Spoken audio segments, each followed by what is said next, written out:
अस्सलामुअलैकुम viewers and welcome. 18 जनवरी 2023 आज की एसी 100 जो है वो 448 पॉइंट प्लस रहा और 38,791 की क्लोजिंग रही। अच्छा, ये जो 12 जनवरी को 41,219 का हाई लगा था, वहाँ से आज तक जो है वो 2962 पॉइंट मार्केट गिरी है। और चूँकि ट्रेंड बियर ही है तो चांसेस यही हैं कि ये जो आज रिकवरी आई है, एक तो ये शॉर्ट रिकवरी, और जिन लोगों ने शॉर्ट सेल किया होता है वो फिर अपने प्रॉफिट टेकिंग में आ जाते हैं, और जो लोग कैश में भी बैठे होते हैं उनको भी कुछ अट्रैक्टिव रेट चूँकि नज़र आना शुरू हो जाती हैं, प्राइसेस नज़र आना शुरू हो जाती हैं, तो वो भी फिर उसे थोड़ा अकामुलेट करते हैं। इस टॉप के एरिया में मैंने यही डिस्कस किया था कि ये जिस साइड पे ब्रेक होगा उस साइड पे मार्केट फिर बर्स्ट कर जाएगी, और वैसा ही हुआ कि ये डिस्ट्रीब्यूशन एरिया के तौर पे एवरेजेस के हिसाब से देखें तो ये डिस्ट्रीब्यूशन एरिया ही था कि मार्केट बार बार उसको रिजिस्ट कर रही थी 41,000 के एरिया को, तो वहाँ से ऊपर चूँकि क्लोजिंग ना आ सकी तो फिर यही चांसेस थे। अभी करंट में यही है कि ये चूँकि अभी नेक्स्ट मॉनेटरी पॉलिसी भी है 23 जनवरी को, और नेक्स्ट वीक जो है वो फ्यूचर का रोल ओवर भी है, तो ये जो शार्प डिक्लाइन है उसकी रिकवरी, और फिर चांसेस यही हैं कि यहाँ पे जाके तो दोबारा 39,000 या 39,500 या 40,000 पे वो आगे चल के नज़र आ जाएगा कि जब यहाँ पे सेलिंग होगी तो फिर दोबारा चांसेस यही हैं कि दोबारा फिर ये लो लग जाए या इससे भी नीचे लो की तरफ चली जाए। अच्छा, इंडिविजुअल शेयर्स की अगर बात करें तो उसमें आज के वॉल्यूम लीडर्स में WTL था, जो कि अपनी प्रीवियस सपोर्ट जो 1 रुपया 9 पैसे की थी वहाँ पे थोड़ी सी इसने बुल का साइन दिखाया है। इसके अलावा जो बुल कंपनीज़ का मैंने जिक्र किया था प्रीवियस वीडियो में भी कि सुई नॉर्दर्न वो अपनी सपोर्ट एरिया से थोड़ा बेहतर होता हुआ, ये चूँकि इसका सपोर्ट थी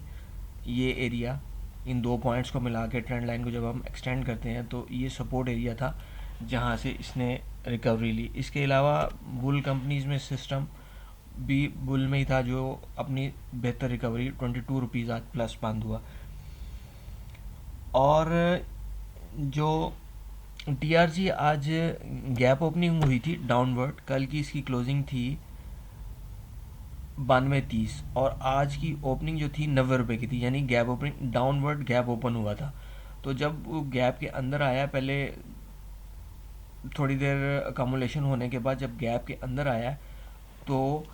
वो बहुत बेहतर परफॉर्म किया उसने, और चूंकि एडजस्टेड क्लोजिंग आती है तो इस वजह से थोड़ी सी नीचे क्लोजिंग आई है, अदरवाइज़ ये अपर कैप पे ही बंद हुआ। इसके अलावा जो सपोर्ट पे कंपनीज थी और उन्होंने परफॉर्म किया उसमें एक यूनिटी भी है। ये अपनी सपोर्ट पे चूँकि 13 रुपये 10 पैसे की सपोर्ट थी तो वहीं से थोड़ा सा बेहतर होता हुआ। सिनर्जी अपनी हिस्टोरिकल सपोर्ट पे है, ये मैंने एक हॉरिजॉन्टल लाइन लगाई हुई है।